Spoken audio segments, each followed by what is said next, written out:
اعوذ باللہ من الشیطان الرجیم بسم اللہ الرحمن الرحیم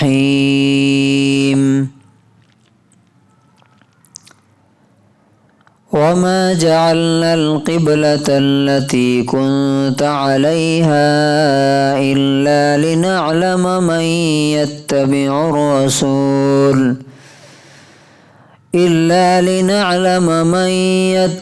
الرسول ممن ينقلب على عقبيه وإن كانت لكبيرة إلا على الذين هدى الله وما كان الله ليضيع إيمانكم إن الله بالناس لرؤوف رحيم۔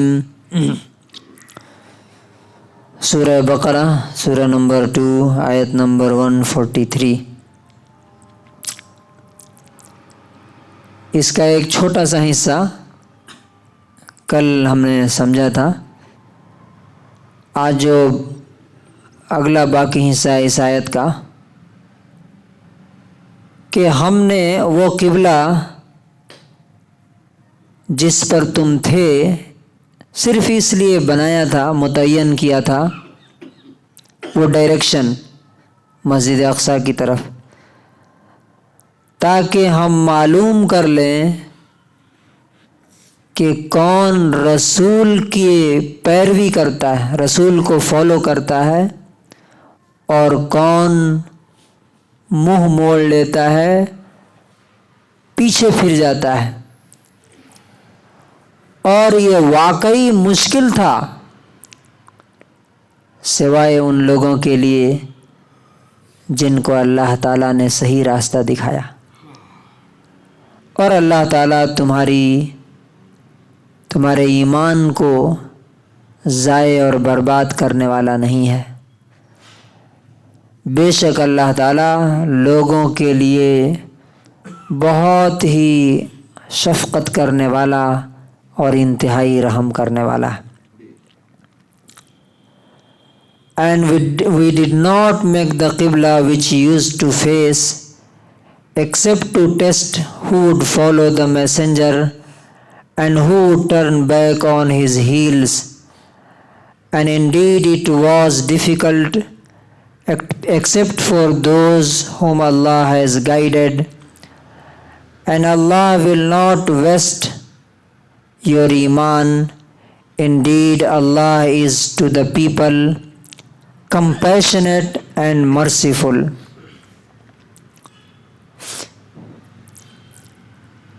اس آیت کے اس حصے میں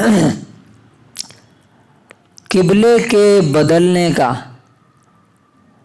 مسجد اقصی سے خانہ کعبہ کی طرف پھیرنے کی کیا وجہ ہے، ریزن کیا ہے، وہ بتائی گئی، اور اس میں ہمارے لیے کیا سبق ہے وہ دیکھنا ہے۔ اللہ تعالیٰ کہتا ہے نمبر 1 کہ قبلہ جو ہم نے پہلے رکھا تھا، جہاں مکے سے مدینے جب تم گئے تھے اور 16-17 مہینے ادھر مسجد اقصی فلسطین کی طرف رخ کر کے چہرہ کر کے نماز پڑھتے تھے، پھر ہم نے چینج کر دیا 16 مہینے کے بعد اور کہا کہ اب کعبے کی طرف چہرہ کر کے نماز پڑھو۔ اس کی وجہ کیا تھی؟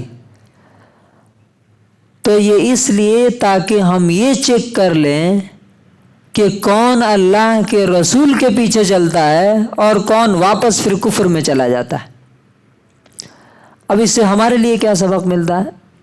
ان کے لیے ایک ٹیسٹ تھا۔ یہ آپ کو معلوم ہے، مثال کے طور پہ یہ ابھی ہم لوگ پچھم کی طرف نماز پڑھتے ہیں نا، ایک دم سے اللہ کا حکم آ جائے پورب کی طرف پڑھو، تو پورے شہر میں کیا باتیں ہوں گی؟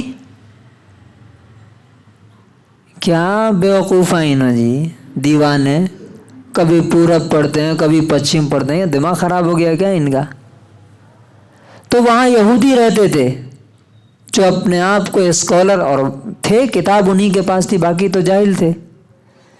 تو ویسے ہی وہ دشمنی میں آگے تھے، اب جب یہ حکم آیا تو بہت سارے مسلمان جو ہے نا، کئی جن کا ایمان کمزور تھا وہ واپس کفر میں چلے گئے. کیوں؟ ان کا پروپیگنڈا کہ دیکھو یہ کیسا نبی ہے تمہارا جی، کبھی کہتا ہے فلسطین کی طرف پڑھو، کبھی کہتا ہے مکے کی طرف پڑھو. تو یہ واقعی بہت بڑا پریشر تھا صحابہ کرام پر، اور یہ ٹیسٹ تھا. لیکن اللہ تعالیٰ کیا کہتا ہے؟ وَإِن كَانَتْ لَكَبِيرَةً إِلَّا عَلَى الَّذِينَ هَدَى اللَّهُ. یہ مشکل تو تھا لیکن ان لوگوں کے لیے مشکل نہیں تھا جن کو اللہ تعالیٰ نے صحیح راستہ دکھایا تھا. یعنی جن کے دل میں ایمان تھا کہ ہمارا رب، ایک جگہ اللہ تعالیٰ نے کہا ان ربی علی صراط مستقیم، بے شک ہمارا رب تو بالکل سیدھے راستے پر ہے، یعنی وہ خود بھی صحیح راستے پر ہے، ہمیں بھی صحیح راستہ دکھائے گا. تو ان کے لیے ذرا بھی مشکل نہیں ہوا. اور معلوم ہے کیسے صحابہ نے اس کو فالو کیا؟ نماز پڑھ رہے تھے، اسی درمیان کوئی شخص یہ آیت تلاوت کرتے ہوا آیا، فَوَلِّ وَجْهَكَ شَطْرَ الْمَسْجِدِ الْحَرَامِ، کہ اپنا چہرہ اب مسجد حرام کی طرف پھیر لو. نماز میں ہی سوچئے، نماز میں ہی ٹرن ہو گئے بالکل. اللہ تبارک و تعالی کتنا خوش ہوا ہوگا. اور اللہ تعالیٰ اس کے بعد کہتا ہے. تو اب ایک سوال یہ پروپیگنڈا کرنے والوں نے شروع کیا. دیکھیے ہر جگہ آپ کا ٹیسٹ ہے. اصل میں اللہ تعالیٰ یہ بتانا چاہتا ہے یہ ان کا ٹیسٹ تھا، آپ کا بھی ٹیسٹ ہر وقت ہو رہا ہے. کیا آپ یہ کریں گے تو لوگ کیا بولیں گے، وہ کریں گے تو لوگ کیا بولیں گے، سنت کے مطابق چلیں گے تو لوگ کیا بولیں گے. ابھی دیکھیے یہاں پہ لوگوں نے کیا کیا، آپ کچھ بھی کیجئے گا کچھ نہ کچھ لوگ بولیں گے. تو یہودیوں نے پتہ کیا کیا، تو اس کا مطلب یہ ہے کہ تم لوگوں نے جو 16 مہینے ادھر نماز پڑھی ہے وہ سب کا سب ختم، ضائع برباد ہو گیا، ویسٹ چلا گیا. اب صحابہ دوڑے دوڑے آئے نبی صلی اللہ علیہ وسلم کے پاس کہ دیکھیے یہودی تو ایسا بول رہے ہیں. تو اللہ تعالیٰ نے یہ آیت اتاری، وَمَا كَانَ اللَّهُ لِيُضِيعَ إِيمَانَكُمْ، اللہ تمہارے ایمان کو برباد کرنے والا نہیں. اب یہاں پہ جو غور کرنے کی بات ہے وہ کیا ہے، یہ ایمان جو یہاں پہ کہا گیا ہے نا، پوری امت سارے مفسرین کہتے ہیں کہ یہاں ایمان سے مطلب نماز ہے. نماز ہے، اس کا مطلب کیا ہے، اگر تمہارے پاس نماز ہے تو ایمان ہے، نماز نہیں ہے تو تمہارے پاس کوئی ایمان نہیں. اور یہی بات بالکل حدیث میں بھی ہے کہ اسلام اور کفر کے بیچ میں صرف نماز کا فرق. اور لاسٹ جو کنکلوزنگ پارٹ ہے، ان اللہ بالناس لرؤوف الرحیم، اللہ تعالیٰ جو کچھ بھی کرتا ہے نا ہماری بھلائی کے لیے کرتا ہے، ہمارے فائدے کے لیے کرتا ہے.